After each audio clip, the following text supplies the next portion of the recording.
अस्सलाम वालेकुम। जुलाई 2020 वो दिन थे जब गवर्नमेंट ऑफ हांगकांग ने ये ऐलान किया था कि कोई भी आदमी बगैर मास्क पहने घर से नहीं निकल सकता, और अगर कोई ऐसा करेगा तो उसको $5,000 तक का फौरी जुर्माना किया जाता था, और अगर केस कोर्ट में चला जाए तो $10,000 तक का जुर्माना किया जा रहा था। ऐसा इसलिए था कि गवर्नमेंट ऑफ हांगकांग ने, यहाँ की अवाम ने, इस पूरे माशरे ने इस बात का तहैया कर लिया था कि वो मिलकर कोरोना वायरस की ये जो वबा है इसको जड़ से ख़त्म करेंगे, इस खिलाफ पूरी तरह से जंग करेंगे। इस पूरे मामले में 3 साल गुजर गए। कोई 1000 दिन के बाद तकरीबन 1 मार्च 2023 वो पहला दिन था जब इस पाबंदी को ऑफिशियली ख़त्म कर दिया गया। अब हम बगैर मास्क के भी घर से निकल सकते हैं, लेकिन अभी भी बहुत सारे लोग हैं जो कि रेडी नहीं है इस मास्क को उतारने के लिए।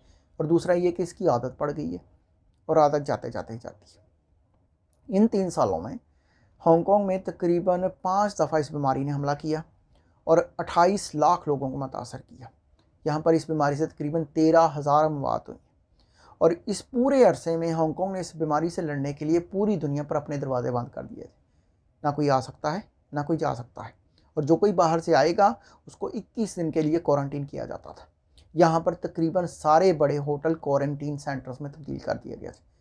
यहाँ पर एक इलाका है जिसको लामा आइलैंड के करीब समंदर के बिल्कुल किनारे, उसको पेनी वे बोलते हैं। वहाँ पर एक बहुत बड़ा शेल्टर बनाया गया था, जो कि इन 3 सालों में तकरीबन 3 लाख लोग वहाँ से गुजरे, जो कि वहाँ पर एक तरह से क्वारंटीन किए गए थे मुख्तलिफ वजूहात की बिना पर। बाहर से जो आते थे या इस पेंडेमिक से जो मुतासर हुए थे वो वहाँ पे रखे जाते थे। अभी ऑफिशियली उस सेंटर को, शेल्टर को भी बंद कर दिया गया सेरेमनी करके। एक बहुत बड़ी यादगार बन गई है कि हमने इस दौर को भी सहा है। पिछले 3 सालों में हांगकांग में कितने बिजनेस तबाह हुए, कितनी नौकरियां उजड़ी, कितने लोग यहाँ से भाग गए, कितनी कंपनियां यहाँ से चली गईं, आप इसका अंदाज़ा भी नहीं कर सकते हो। इस एक छोटे से 80 लाख की आबादी वाले शहर ने किस तरह से इस बीमारी का मुकाबला किया है, कोई बड़े से बड़ा मुल्क भी नहीं कर सकता। वो जगह जहाँ से ये बीमारी शुरू हुई थी, वुहान, वो भी तकरीबन नॉर्मल हुए 1 साल से ऊपर हो चुका है, लेकिन यहाँ पर अभी तक ये पाबंदियाँ जारी थी। इसका ये मतलब नहीं कि गवर्नमेंट ने अपने बंदों को ऐसे ही छोड़ दिया था कि भुगतो। वक्तन फ़वक्तन गवर्नमेंट ऑफ हांगकांग अपने लोगों को, तकरीबन हर एक को, एक तरह से पैसे भी देती थी ताकि वो पैसे दोबारा से सिस्टम में पंप हो सके और जैसे तैसे निज़ाम चलता रहे।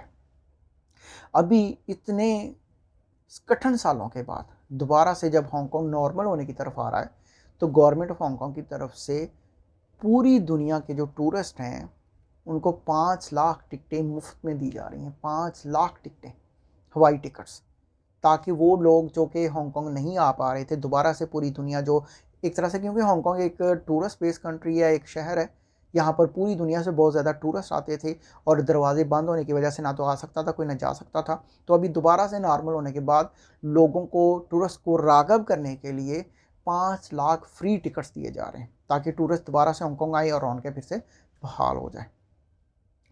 इस पूरे मामले के एक जो सबसे अहम तरीन पहलू है जिस पर मैं बात करना चाह रहा हूँ, वो ये है कि आप इस बात का अंदाज़ा ज़रा लगाएं कि इस शहर की, इस छोटे से शहर की हड्डी पसली कितनी मजबूत है, इसका बैकअप कितना ज़बरदस्त है कि 3 साल तक दरवाजे, बिजनेस, हर चीज़ बंद करने के बावजूद भी ये शहर सर्वाइव कर गया। एक छोटा सा शहर जिसकी जीडीपी हमारे पाकिस्तान की जीडीपी से भी ज़्यादा है, पूरे पाकिस्तान की जीडीपी से ज़्यादा है, और इसके पास जो रिजर्वियर हैं वो 550 बिलियन डॉलर्स के हैं। हमारा पाकिस्तान $1 बिलियन के लिए किस तरह से मारा मारा फिर रहा है। इंडिया जो इतना बड़ा मुल्क है वो 550 बिलियन डॉलर्स के असासे रखता है, उसके मुकाबले में ये एक छोटा सा नाखून बराबर शहर, हमारे कराची जितना, 550 बिलियन डॉलर्स के रिजर्वियर रखता है। ये कैसे मुमकिन है? क्योंकि यहाँ पर उस तरह से चोरी नहीं होती जिस तरह से हमारे मुल्कों में होती है। यहाँ पर अगर कोई किसी का हक मारने की कोशिश करता है तो उसको कानून का डर होता है। ऐसी बात नहीं है कि यहाँ पर बुरे लोग नहीं हैं जो चोरी चकारी नहीं करते या करप्शन नहीं करते या जुर्म नहीं करते, बहुत कुछ ऐसा होता है, लेकिन उस तरह से नहीं होता है जिस तरह से हमारे मुल्कों में होता है। यहाँ पर कोई ऐसा बड़ा मामला होता है तो वहाँ पर कानून हरकत में आता है और कोई इस मुल्क का पैसा चुरा नहीं सकता है। यहाँ पर जितने पैसे भी कमाए जाते हैं वो इसी मुल्क के अंदर इस्तेमाल होते हैं। हेलो हांगकांग के नाम से एक कंपेन की जा रही है कि हांगकांग नॉर्मल हो रहा है। हांगकांग ने इन 3 सालों में बहुत ज़्यादा घाटा सहा है। बहुत सारी कंपनीज़ यहाँ से जो सिंगापुर शिफ्ट हो गई हैं, बहुत सारे बिज़नेस जो यहाँ से आउट हो चुके हैं, उनको दोबारा से लाने के लिए हेलो हांगकांग के नाम से कैंपेन की जा रही है। और इस तरह से जब हांगकांग नॉर्मल हो जाएगा तो ये दोबारा से वैसा ही हो जाएगा जैसा कि ये पहले था। अल्लाह करे कि हमारा पाकिस्तान भी ऐसा हो जाए। आमीन सुमा आमीन। अल्लाह हाफ़िज़।